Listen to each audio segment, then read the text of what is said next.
Sylvia, dear, we hope to talk to you about Penelope.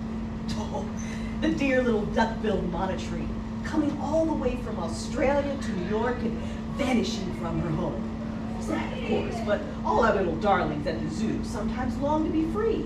All of us do. Indeed, Sylvia. Is that often the case? Well, much like you, poor actor, a consummate artist in the jungle of the city. Under that sports coat and tie is a ferocious jaguar, longing to burst out.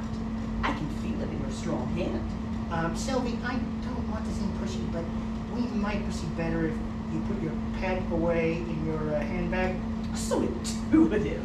This is a hand-woven bag that I got in Nicaragua, and my sweet Jonesy loves curling up inside it. Let's go, Jonesy. Sleepy time. Dr. Greydorn Dow suggested we contact you at the reptile house, and some of the zookeepers suggested we might find you. Well, yes. Contact is a key function. When I'm not working with my babies at the zoo, I'm often here with my other extended family, and the many muses here at the grotto. Do you know Dr. Dow well, Sylvie? Oh, nothing. At one time, I sort of pursued him as a matrimonial prospect. I've been wanting to mount on an expedition to Latin America.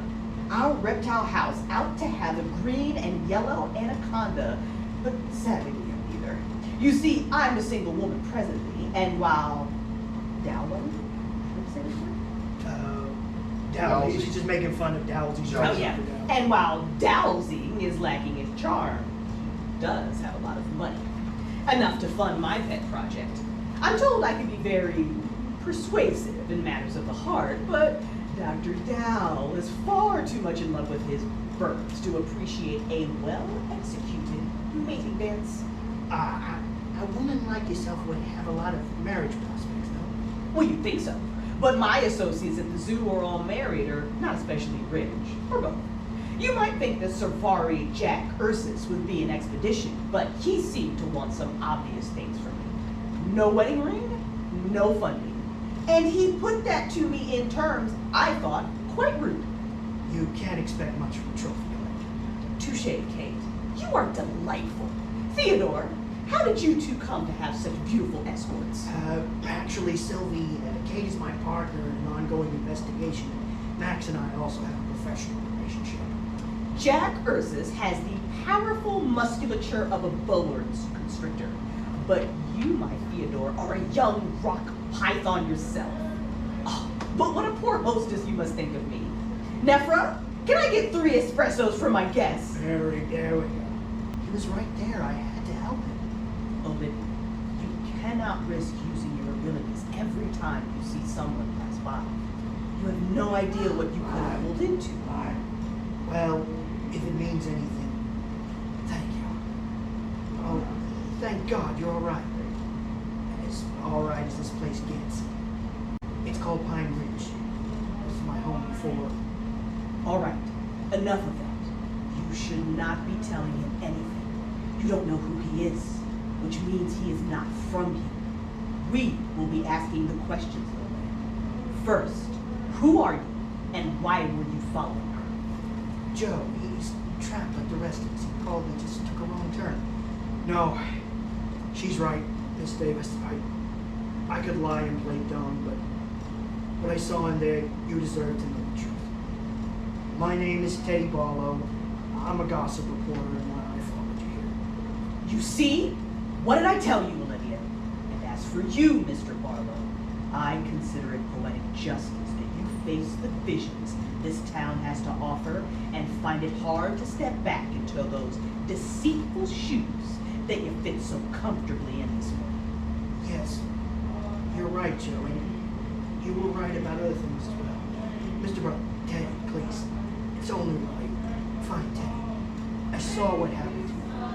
You did? You saw all of that? Yes. Well then, you know me as well as anybody can. I've never told anyone about that night. Take it up with your local parish, little man. Right now, we got more people coming. It's that woman I told you about, the one that your aunt hired. How did you find us? I thought you cleared out my place. I did. I have no idea how she found this place. Here, let me have a look. That's Kate. You know her? It's the woman from your vision, isn't it? Why is she carrying carrying those flowers? From the look of her, I'd say she actually made it through her own vision. It takes a strong person to come out the other side. Who are those people she's with? Which one? The dandy in handcuffs or the tall drink of water in the trench coat? Well, I recognize one of them. I have to help her. Well, it's not safe on the streets. Let him go, Olivia. The man feels like he's doing a good deed for once in his life.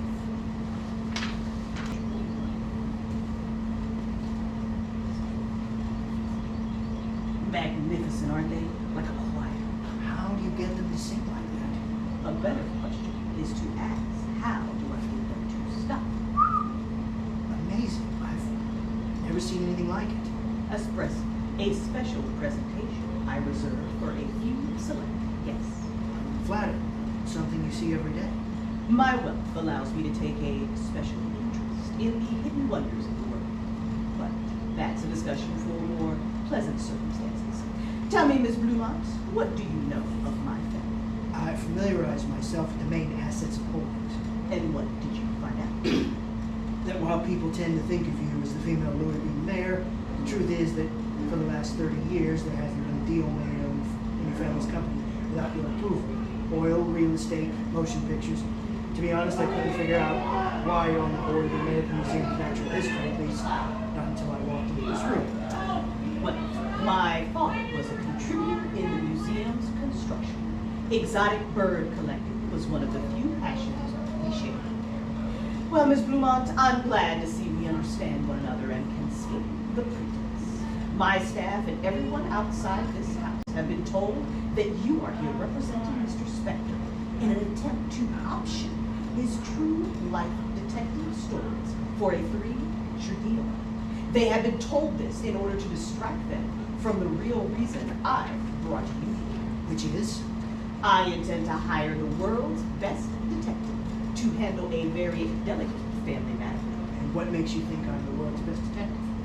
Because I have yet to see one that has so thoroughly convinced others that she is merely a personal secretary and had nothing to do with the conviction of Sterling Carlyle. So was it the mayor or the DA who couldn't keep their mouth shut?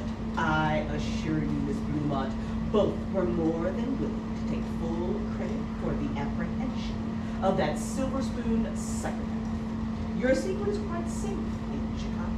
But I'm afraid that out here, a certain newspaper mogul, in whose business I have a sizable stake, couldn't resist sharing the details of that particular evening. Casimir Carlyle.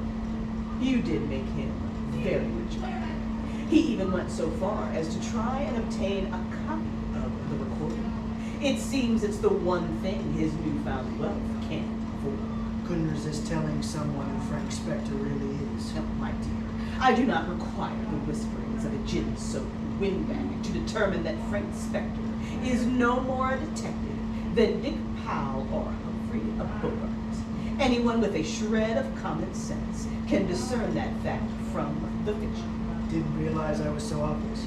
Only to someone who wants to see what's really going on around them. After I learned that you were known in the service as Kate Bloomfield, but you were born Katrina Bloomberg, the rest was easy enough to find out. Except, of course, for how Spector came about. That part of your life remains a mystery, a fascinating story, I imagine, but hardly relevant now.